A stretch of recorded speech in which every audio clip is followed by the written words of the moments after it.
Efésios 3, a partir do versículo 14. Diz assim a palavra do Senhor: Por essa causa me ponho de joelhos diante do Pai, de quem toma o nome toda a família, tanto no céu como sobre a terra, para que, segundo a riqueza da sua glória, vos conceda que sejais fortalecidos com poder, mediante o seu Espírito no homem interior. E assim, habite Cristo no vosso coração pela fé, estando vós arraigados e alicerçados em amor, a fim de poderdes compreender com todos os santos qual é a largura e o comprimento e a altura e a profundidade, e conhecer o amor de Cristo que excede todo entendimento, para que sejais tomados de toda a plenitude de Deus. Ora, aquele que é poderoso para fazer infinitamente mais do que tudo quanto pedimos ou pensamos, conforme o seu poder que opera em nós.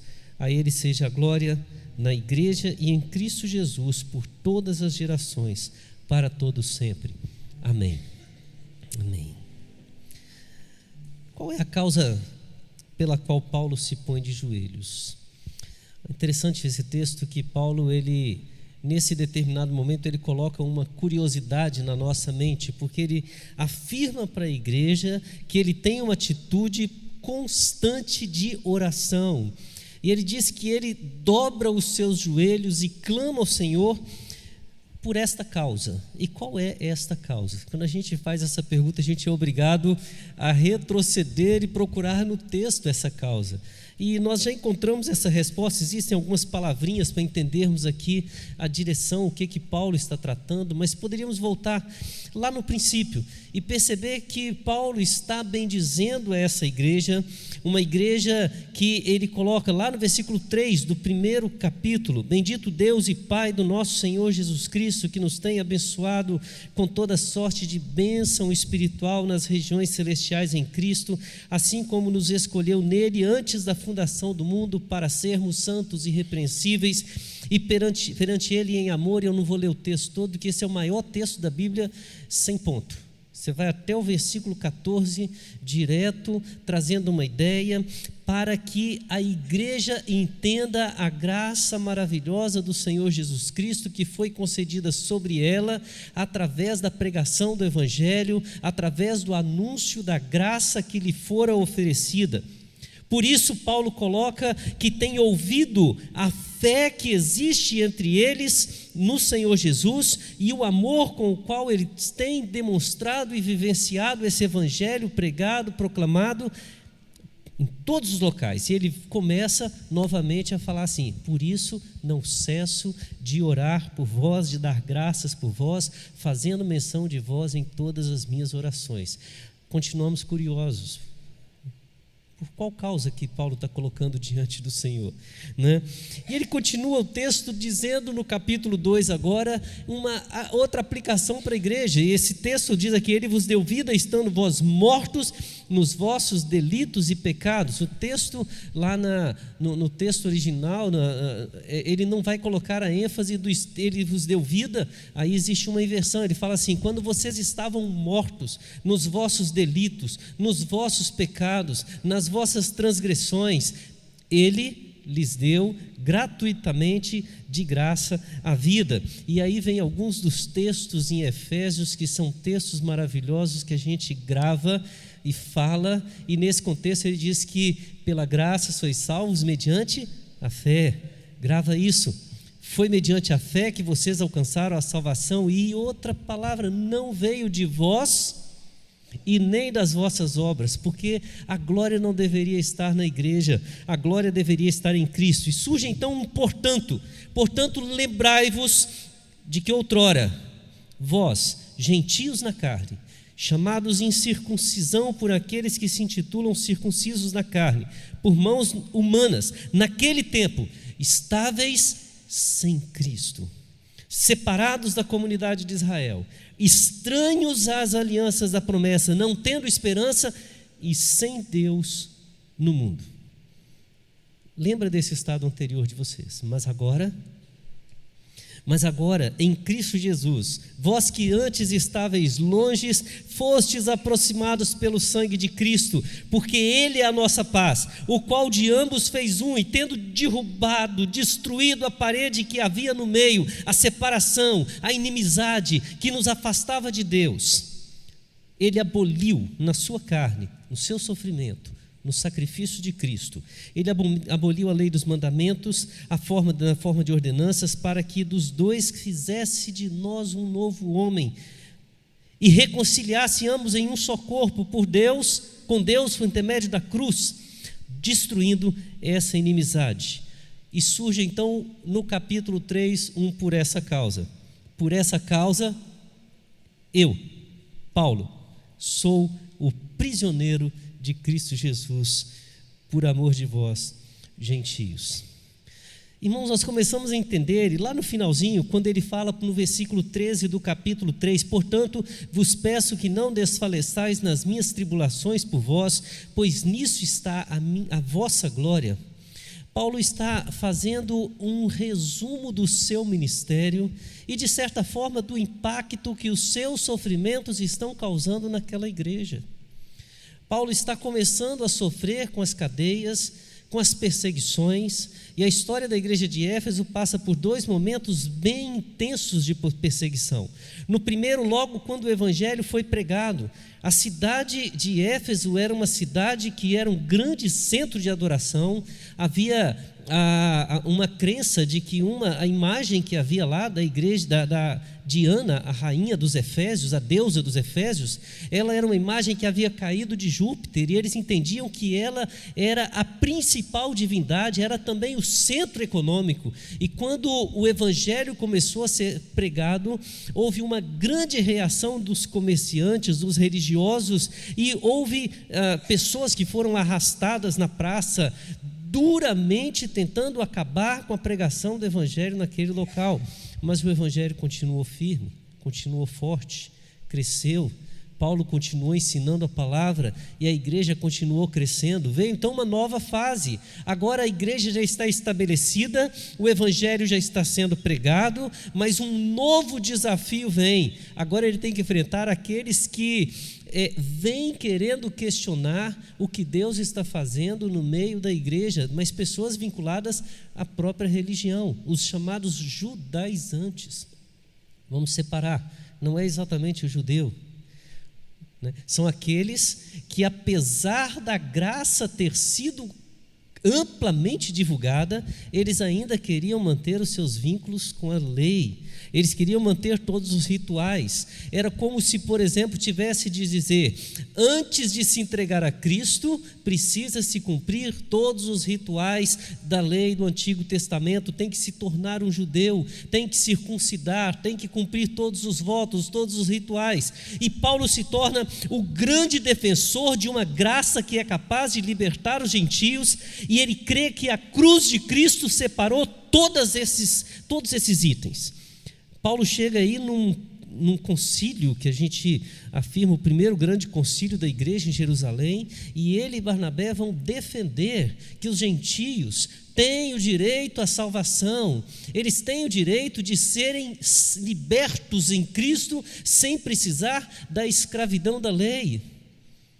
E é por isso que ele começa a ser perseguido, ele começa a ser duramente questionado, e quando a igreja começa a se estabelecer, essas pessoas começam a levar para o meio da igreja pessoas para questionarem a sua mensagem, para questionarem o seu ministério, para questionarem a sua intenção. E neste momento Paulo está preso, Paulo está sendo torturado, e a igreja está se sentindo ferida, machucada, desanimada. Ela está vendo que, de certa forma, a luta de Paulo para que a graça de Cristo se manifeste no meio da igreja está trazendo dores a Paulo. E a igreja, por amor a Paulo, ela começa a sentir a dor, o medo, o pavor. E Paulo olha para a igreja e diz: vos peço que não desfaleçais nas minhas tribulações, porque nisso está a vossa glória.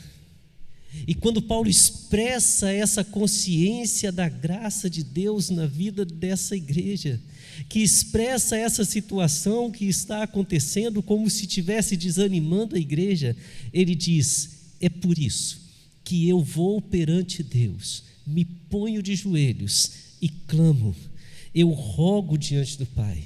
Mas o que ele está pedindo ao Pai?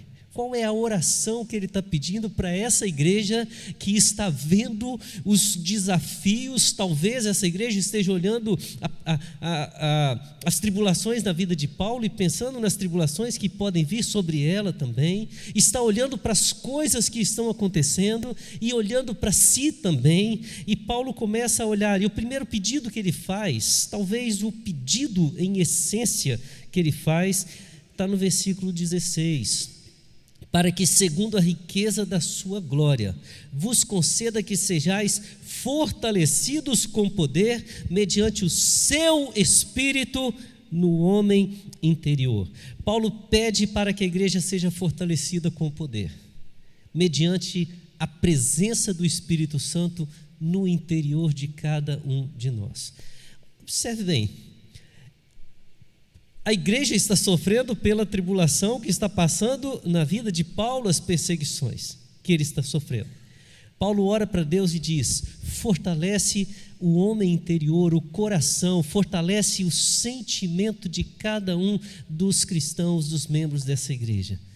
Olha que coisa maravilhosa, irmão. Quando Paulo fala desse fortalecimento, ele automaticamente está dizendo que a força da igreja, ela começa com a força do indivíduo. Ela começa com a força da presença do Espírito no seu coração. Ele clama ao Senhor para que essa igreja ela possa ver a força que está nela, não através das nossas competências, das nossas capacidades, das nossas qualidades, mas através do poder do Senhor operando dentro de cada um de nós. É impressionante quantas vezes nós olhamos para a igreja e criticamos ou julgamos a força, a fraqueza, o tamanho do desafio, ou talvez um desafio grande ou um desafio pequeno. Fico olhando, semana que vem nós temos um pequeno desafio para nós aqui, né? Quem viu hoje de manhã, nossa meta para a semana que vem, só falta 58,18% para alcançarmos a meta da nossa oferta para a semana que vem, correto? Quanto que dá? Você falou hoje de manhã? Mixaria, né? 159 mil. Para Deus é pouco, para nós é muito. E muitas vezes a gente olha e diz assim: não vai dar, é muito. E a gente esquece que Deus não está dizendo quanto que a igreja vai alcançar. Ela está dizendo assim: quanto que você, no seu coração, pode participar. Ele está olhando para essa igreja que no meio da tribulação talvez esteja dizendo: não suportaremos. E Paulo diz que cada um seja fortalecido dentro de si, pense em si, olhe para o seu sofrimento, para a sua capacidade e saiba que o Espírito Santo te dá a força para suportar, para vencer toda e qualquer tribulação. Deus, eu me coloco diante de joelhos pela minha igreja e rogo que o teu poder seja visto no interior de cada um, sendo alimentados pelo Espírito Santo, de tal forma que ao invés de olhar o tamanho do desafio, possam ver o tamanho da presença daquele que nos fortalece, que enche o nosso coração. É assim que entendemos a força do Senhor. É assim que entendemos a força do Senhor. Agora, quando ele pede isso ao Pai, qual é o resultado que ele espera? Ora, ele espera que quando cada um de nós seja fortalecido mediante a presença do Espírito Santo dentro do nosso coração, no nosso homem interior, ele espera que algum resultado aconteça. O versículo 17 diz: e assim, não somente esse poder se manifeste, mas habite Cristo no vosso coração, pela fé, estando vós arraigados e alicerçados em amor. Ele espera que o resultado seja a presença de Cristo, não esporádica, de vez em quando, mas uma presença na forma de habitação, Cristo em nós. Irmãos, eu fico pensando em outros textos, quando Paulo vai falar, ele diz: ora, já não sou eu que vive, mas é esse o resultado esperado. Ele espera que Cristo seja visto em nós. Isso significa que esse poder do Espírito, Paulo espera que seja manifestado de forma tão intensa, mas tão intensa, que o nosso eu morra. Não vai ser visto mais o nosso eu, vai ser visto a presença do Senhor, Cristo. E como que essa presença é vista? Duas palavrinhas. A primeira palavrinha é no amor. Ele diz: habite Cristo no vosso coração pela fé, estando vós arraigados e alicerçados em amor. Duas definições importantes sobre amor. A primeira é a mais fácil. A Bíblia diz que o amor é uma pessoa ou um ser. A Bíblia diz que quem é amor? Deus é amor. Ou seja, ele está dizendo de uma atitude firmada e estabelecida, enraizada, fundamentada em Deus. Estando firmados e alicerçados em Deus, preste atenção, segunda definição: amor não é sentimento. Acho que eu já falei isso aqui um monte de vezes. Amor é uma decisão, é uma atitude. A gente acha que ama ou odeia. Não, não é assim. A gente tem paixão ou ódio, isso são sentimentos. O amor é uma atitude. Então a gente tem amor ou a gente tem indiferença. O contrário do amor é a indiferença. Quem tem amor às vezes tem paixão, às vezes tem ódio. A mãe ama o filho, não é verdade? E quando o filho faz alguma daquelas artes, que é coisa muito rara, criança quase nunca faz arte. A mãe não olha e diz assim: que bonitinho, filhinho, você fazendo essa arte. Ela sente essa paixão, essa alegria? Não, às vezes sente aquela vontade de fazer, pega até uma vara para poder acertar, mas lembra da lei da palmada e diz: não posso. Aí lembra da Bíblia e diz: devo. Desculpa, não deveria ter falado isso, né? Às vezes essa expressão de contentamento ou de descontentamento, ela existe porque há amor, porque se não houvesse amor, não importaríamos, não estaríamos nem aí para a circunstância. Existe uma definição da antropologia que afirma que existem pessoas na sociedade hoje que são apenas paisagem, moradores de rua, e alguns outros indivíduos pelos quais nós passamos e já não percebemos mais que são gente. Passamos e desviamos de algumas pessoas, como muitas vezes nos desviamos de obstáculos que estão no nosso caminho. Não sofremos mais por aqueles que estão na rua, não sofremos mais por aqueles que às vezes estão sofrendo com dores. Vivemos tempos tão esquisitos, irmãos. Você chega diante de uma pessoa que começa a chorar, ao invés de você falar assim: preciso levar uma palavra de consolo, você fica desesperado. O que eu faço? E agora? Você não sabe se deve chegar, não sabe se é falsidade. Você está andando na rua, vê uma pessoa acidentada, você não sabe se para ou se segue em frente. Não é porque você tem boas ou más intenções, é porque você não sabe se é realmente uma pessoa ferida ou se é uma cilada. A sociedade está tirando de nós o amor, isso significa que estamos perdendo a sensibilidade. Amor é ser sensível às circunstâncias que acontecem ao mundo, aos perdidos que estão destruídos, carentes de que nós não cruzemos os braços e não nos contentemos simplesmente em dizer: Cristo me salvou. Perdidos que estão carentes de uma igreja que no meio do sofrimento se levante e ofereça uma parte do seu pão para alimentar o faminto, que leve o dedo aos olhos e faça o que Cristo, o que Deus fará conosco quando estivermos chegando à tua glória: enxugue dos seus olhos as lágrimas. Isso é amor, esse amor que ele surge das nossas raízes firmadas em Deus, ele se expressa em fé. E não é uma fé abstrata, fé é concreta. Quando a gente pensa, outra coisa que eu sempre gosto de falar, já devo ter falado algumas vezes aqui, quando a gente pensa em fé na definição de Hebreus, quando fala fé é certeza das coisas que se esperam e convicção daquilo que não se vê, fé é como você ir para o ponto de ônibus ou ir para a estação do metrô, você sabe que na hora certa vai passar, você não vai ali dizendo, será que vai acontecer? Não, é o ponto, é o local certo, é uma atitude que eu tomo de ir ao local ainda que eu não veja, mas eu sei que vem, eu estou esperando no lugar certo, o endereço dele passar é aqui, o ponto é aqui, não adianta eu ir para o ponto errado e esperar que vai passar. Se isso acontecer, não é fé, é milagre. Estamos no local onde Deus age, é aqui que ele vai realizar a sua obra, é aqui, e nós temos essa convicção, que é fruto desse amor, de alguém que vê Cristo habitando no seu coração.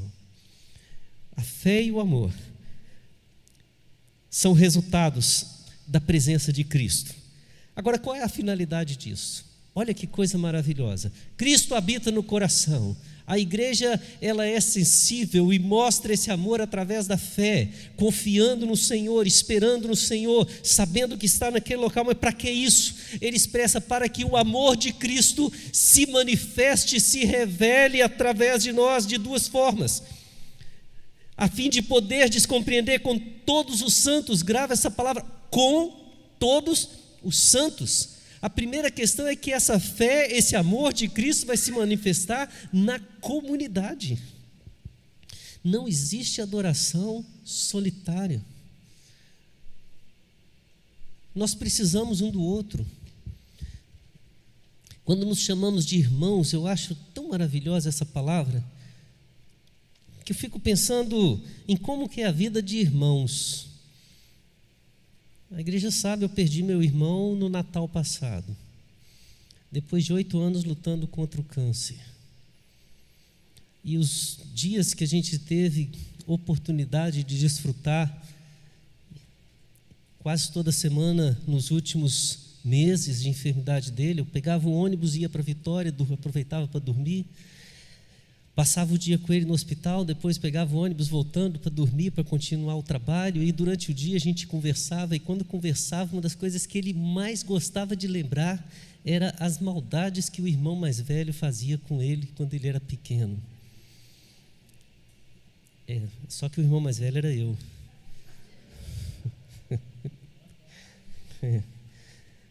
Aí ele começava, você lembra? Teve uma que ele nunca esqueceu, irmão. Vou ter que contar essa, pastor. Meu pai proibiu a gente de brincar no telhado da casa. Quando meu pai ia trabalhar, adivinha onde que a gente ia brincar? Só que um dia eu estava lá em cima e eu vi meu pai chegando de longe. Desci correndo, tirei a escada, para o meu pai não desconfiar que a gente estava lá, né? Eu só esqueci do meu irmão lá em cima. E ele começou a gritar e eu já estava dentro de casa.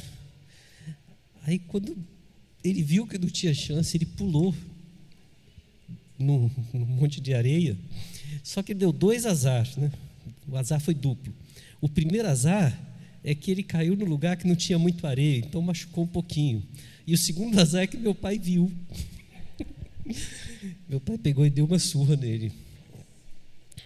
E ele olhava para mim com aquele olhar fulminante, mas eu era o mais velho, e ele não ia enfrentar, que ia sofrer mais uma vez, né? E ele lembrava isso. Ser irmãos é assim. A ideia de irmão não é que sempre estamos em sorrisos. Às vezes, como irmãos, a gente prega peça, e às vezes a gente sofre peça. Mas é como irmãos que a gente aprende a se amar. É convivendo com aquilo que existe de bom e de mal entre nós que a gente aprende que somos filhos de um mesmo sangue. O sangue que nos une é o sangue de Jesus. E é por isso que quando chegou no dia de 25 de dezembro, 1h30 da manhã, a Cíntia atendeu um telefonema. Eu estava no banho. Quando saí, eu vi que ela estava no telefone. Passei direto. Já fui para a sala, né? Quando ela chegou perto de mim, não precisou falar nada. Eu já sabia qual era a notícia. E por mais que a gente tivesse brigado, discutido, por mais que nós tivéssemos tido os nossos momentos, que foram muito mais momentos bons do que ruins, o coração doeu, porque Deus chamou meu irmão. Irmãos, às vezes a gente esquece que é assim que somos irmãos, e às vezes esquecemos que quando convivemos em comunidade, nós convivemos com pessoas que nem sempre nos agradarão, mas é nestas relações que o amor de Cristo se mostra presente. Muitos entendem que a espiritualidade existe na individualidade da adoração, mas se você reparar, a maioria daqueles que optaram pela vida monástica, que se isolaram para adorar, eles criaram ordens. Olha que coisa interessante. Ele saiu para poder viver uma vida de adoração que ele quer viver sozinho na sua comunhão com Deus. A partir daí, várias pessoas seguiram o mesmo exemplo. Aí eles criaram uma ordem monástica e agora eles fazem coletivamente o seu individualismo. Tem lógica. Ele busca o isolamento e depois um monte de isolados se unem para se tornarem a comunidade dos que vivem isolados. Nem aquele que procura viver isolado consegue viver em paz com isso. A igreja é o lugar onde o amor de Cristo se revela com todos os santos. E Paulo diz que esta revelação, ela mostra a largura, o comprimento, a altura e a profundidade, ou seja, ela mostra todas as dimensões do amor de Cristo na comunidade, mas também na individualidade. Ele diz: e conhecer o amor de Cristo que excede todo o entendimento, para que sejais tomados de toda a plenitude de Deus. Toda a plenitude em nós. É claro, é na igreja, na comunidade que aperfeiçoamos o amor de Cristo, mas é na individualidade que conhecemos o Deus que se revela a nós. Ler a Bíblia não é uma opção. Ler a Bíblia é conhecer o Deus que se revela a nós. Orar não é uma opção. Orar é apresentar ao Pai aquele a quem nós podemos levar a transparência do nosso coração, porque não adianta querer mentir. Deus abençoa aquela pessoa que está me perseguindo. Se for sincero, não é assim que você ora para Deus. Não é verdade? Aliás, eu vi uma vez uma pessoa orando sinceramente numa oração pública. Eu digo: não faça isso, irmão. Faça a sua oração bem sincera, como do salmista. Ó Deus, tomara que tu pegues os filhos dos nossos inimigos, a cabeça deles e esmague na pedra. Faça isso na sua oração individual. Deus conhece seu coração e vai mudar a sua atitude. Mas essa irmã, orando publicamente, disse quase isso. Falou: Deus, tem uma pessoa perseguindo a minha filha, destrói, arrasa com ela, Senhor. E um monte de gente disse: amém, misericórdia, Senhor, eu quero a transformação daquela vida. Mas com Deus nós temos que ser sinceros, porque Ele conhece o nosso coração.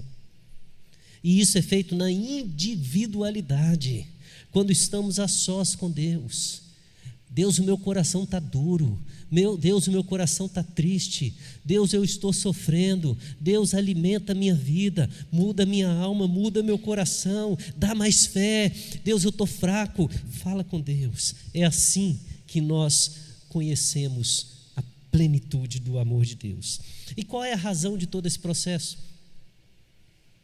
Paulo conclui: aquele que é poderoso para fazer infinitamente mais do que tudo quanto pedimos ou pensamos, conforme o seu poder que opera em nós, é para que Ele reine sobre nós e Ele reine sobre a sua igreja, e a Ele seja a glória na igreja e em Cristo Jesus por todas as gerações, para todos sempre.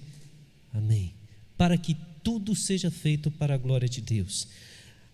Paulo ora para que essa igreja, na demonstração do seu amor, como corpo, como indivíduo, no seu exercício da fé, ela mostre ao mundo que quem reina na igreja é o Senhor, e que tudo o que ela faz é para a glória do Senhor. Que Deus seja glorificado. Esse é o alvo desta oração de Paulo. Irmãos, eu penso em cima desta visão, que talvez Paulo pudesse olhar para nós hoje como igreja, observando muitas vezes os sofrimentos que nós passamos nesse mundo, as lutas, as dificuldades que muitas vezes nos desanimam. E talvez ele possa nos dar alguns conselhos. E eu quero pensar nesses conselhos de uma forma bem prática para nós essa noite, para colocarmos em prática na semana.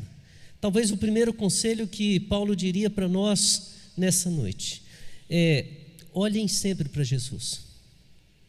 Olhem sempre para Jesus. Quando a gente olha para Paulo, não para o Paulo, né? Não para o Paulo, tem vários Paulo, mas para o apóstolo Paulo, a igreja, quando olhava para ele, diria assim: Paulo, você está sofrendo, eu também vou sofrer. Quando a gente olha para o irmão, a gente acaba desanimando, a gente começa a ver aquilo que está acontecendo, o outro enfraquece, a gente enfraquece, o outro começa a gente começa a ficar na dependência daquilo que acontece com o outro. E Paulo diz: não olha para ele, olha para Jesus. Um dos textos que eu amo está lá em 1 Coríntios 11, versículo 1, quando Paulo diz: sede meus imitadores como eu sou de Cristo. Que esse texto me faz entender que os mais antigos conhecem grego. Quer ver? A palavra usada por Paulo aqui é mimeomai. Todos conhecem essa palavra, né? Não? Conhecem. Essa palavra é a raiz para um aparelho que existia antigamente nas escolas, e as crianças brigavam para usá-lo. Se chama mimeo. Está vendo? Todo mundo conhece. É a palavra, todo mundo conhece. É um mimeógrafo, né? A palavra é o que vai tirar cópias. E Paulo usa essa palavra como se dissesse assim: sede meus imitadores, me imitem. Imitem dessa mesma forma. E quem lembra daquele processo maravilhoso, né? Que a gente tinha a maquininha, tinha um stencil com um desenho que estava oculto. Não é verdade? O desenho você não via. Colocava ele na máquina, botava um papelzinho, era a xerox da hora, você girava e quando saía na folha branquinha, o que aparecia? Aparecia a imagem que estava oculta naquele stencil. Paulo diz: nós devemos imitar a Cristo de tal forma que o mundo olhe para nós e vejam a imagem de Cristo que é revelada através de nós. Não é para nós, é para Cristo. Não somos nós o modelo, é Cristo revelado a partir de nós. Segundo conselho que Paulo daria: exercitem a fé e o amor. Poderia-se dizer: sejam sensíveis e estejam no lugar certo. Compreendam o amor de Cristo na sua vida. Ele nunca fez algo porque nós merecíamos. Então por que as pessoas precisam merecer o nosso amor? Se imitamos o amor de Cristo, nós nos sacrificamos por aqueles que não merecem o nosso amor. E pela fé nós vamos e estamos no lugar certo, porque é onde o Senhor nos mandou estar, para proclamar a palavra. Cultivem a comunhão, terceiro conselho, e a vida devocional. Um dos conselhos de Paulo à igreja é: não vos deixeis de vos congregar. Cada vez que a gente deixa de congregar, nós esfriamos a nossa fé. Esfriamos a nossa fé. Por isso é tão difícil retornar. Certa vez falaram assim: ai pastor, eu vou para a igreja, eu vejo tantos problemas, tantas dificuldades.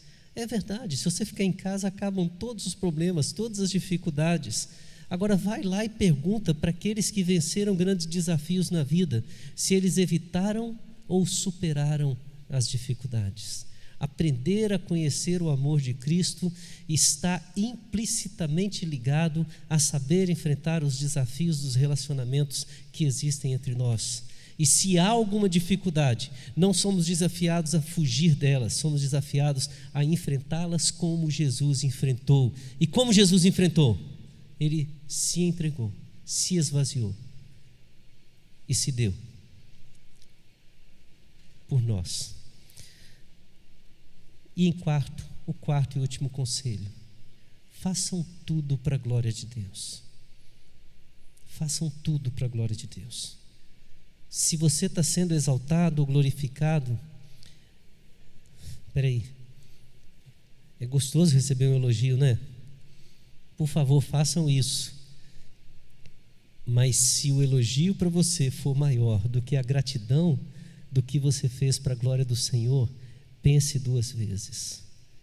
É bom saber que Deus está reinando na sua vida. Hoje de manhã, enquanto o reverendo JR falava sobre um dos talentos que a gente enterra, né? Por exemplo, canto tão bem, mas não canto para Jesus. Eu fiquei pensando em quantos talentos nós escondemos, nós enterramos, achando que não vamos nos dar bem. Aí eu fiquei lembrando, pastor, de um talento que Deus colocou numa igreja, a primeira igreja que eu pastoreei. Ele hoje é pastor, um homem de Deus. Ele tinha o talento de cantar mal. É mal mesmo, irmãos. Imagina alguém desafinado, daqueles que... Imagina ele na equipe de louvor, não acerta 2 notas seguidas. E ele tinha, além desse talento, um outro. Ele cantava alto. Quando começava a cantar na igreja, irmãos, era uma maravilha. Só ouvia a voz dele, mesmo com o microfone ligado. E os irmãos começaram: pastor, pede para o irmão parar de cantar. Aí eu falava assim: irmão, canta mais alto que ele. E os irmãos começaram a levar isso a sério. Sabe o que aconteceu? A igreja começou a cantar com uma força que ficou impressionante. Ele começava a soltar a voz, os irmãos cantavam mais alto e soltavam para poder ver se conseguia tapar a voz dele. Até que um dia ele, eu não sei se ele aprendeu a cantar, sabe? Mas até com a igreja realmente ele não estava dando para ouvir mais. E a igreja ficou assim dizendo, todo mundo passava lá e falava assim: pastor, a igreja canta bem, né? Canta forte. E eu falava: olha que talento que Deus colocou. Um irmão que cantava mal e alto, mas foi usado como instrumento para a igreja descobrir que sabia cantar muito bem. Quando a gente faz as coisas para a glória de Deus, até o que a gente acha que não é talento para a glória dele. Ele te deu essa bênção. Se você enterrar, você não vai ver o que Deus vai fazer na igreja e na sociedade através de você. Então faça tudo para a glória do Senhor. Vamos orar? Queria que você fechasse os seus olhos nesse instante e pensasse naquelas coisas que estão te trazendo desânimo, que estão te deixando com desalento, às vezes na igreja. É claro que nós vivemos tempos em que muitos estão dizendo que a igreja já não representa mais o Senhor Jesus. Eu fico triste, principalmente quando eu ouço membros da própria igreja falarem que a igreja não representa Jesus, porque, como Paulo faz no início da oração, a igreja é apenas a união daqueles indivíduos. E se Cristo habitar na vida de cada um de nós, essa igreja vai representar Jesus melhor do que qualquer outro lugar. É aqui que Ele está. Sozinhos não conseguiremos representar e demonstrar Jesus ao mundo. O amor dele se faz presente através do nosso coração. E eu queria que você colocasse a sua vida diante de Deus e dissesse: Senhor, o que está faltando em mim? Está faltando eu olhar mais para o Senhor do que para os irmãos?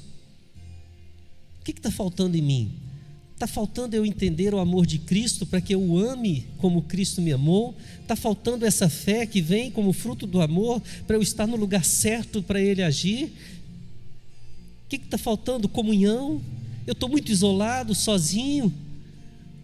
Será que está faltando eu buscar mais a Deus para que Ele viva em mim? Será que está faltando para mim viver mais perto dos irmãos, mesmo aqueles que eu não suporto? Próxima, na sequência desse texto, Paulo fala para a igreja aprender a suportar um ao outro. Ou será que eu estou querendo tanto a glória, tanto, que eu estou esquecendo que a glória a ser buscada na minha vida é a de Cristo, não a minha? Eu quero que você ore no seu coração. Não vou pedir para ficar em pé, não quero que você manifeste nada. Eu só quero que você fale com Deus. Você e Deus, só você e Deus. E avalie o que precisa para que essa igreja, ela veja o Senhor através da sua vida. E tudo isso que nós falamos, pelo qual Paulo orava de joelhos, possa ser visto aqui em nós. Oremos.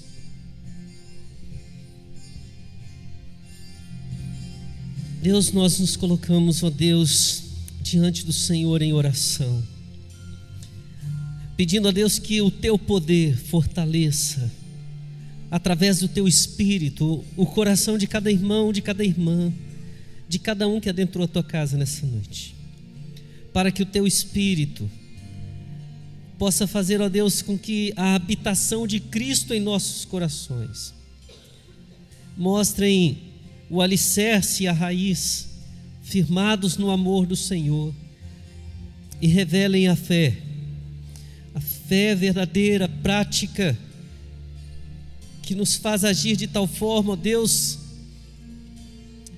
que vivamos como irmãos, uma comunidade que se ama, e uma comunidade, ó Deus, que entende as diferenças, as nossas imperfeições, mas olha para o Senhor Jesus, vê aquele que se deu por nós como nosso exemplo, e é assim, ó Deus, que nos dedicamos aos nossos irmãos, e buscamos, ó Deus, viver de forma íntima, devocional, pronta para com o Senhor. Deus, queremos, ó Pai, exercer essa fé, exercer esse amor. Queremos, ó Deus, olhar, ó Pai, para a sociedade que tanto carece de ver Cristo e mostrar Ele através de nós. Ó Deus, queremos que o Senhor seja o Rei dessa igreja, que o Senhor seja o Rei da nossa vida, e que tudo o que fizermos e que essa igreja fizer seja para a glória do nome do Senhor. Pai, nós temos convicção de que não existem lutas e sofrimentos e provações, desafios ou dificuldades para aqueles que estão no Senhor, porque é o Senhor quem está nos governando. O que nós queremos é, como servos, ó Deus, evidenciarmos isso, uns para com os outros e para todo este mundo, Senhor. Pai, essa é a nossa oração. Oramos por nós. Não oramos isso para aquele que está perto de mim, para aquele que está ausente nessa noite, para o outro. Não, nós oramos por nós. Eu oro a Deus para que o meu coração seja alimentado pelo amor do Senhor, e a igreja veja o fruto desse amor na minha vida de fé. Eu oro a Deus para que a presença de Cristo reine em minha vida, e para que o Teu nome seja glorificado em tudo que eu fizer. Senhor, é assim que queremos ser como Igreja Presbiteriana das Américas, como Igreja Presbiteriana do Brasil, como igreja evangélica nesse país. É assim que queremos ser como servos do Senhor no mundo. Queremos olhar para Ti e saber que o Senhor aqui nos põe para vivermos para a Sua glória e testificarmos a Tua presença. Usa-nos, ó Deus. Usa os nossos talentos, os que temos e os que não temos, pois o Senhor deve nos usar. É nosso clamor, é a nossa oração, é o nosso desejo, em nome do Senhor Jesus. Amém, Senhor.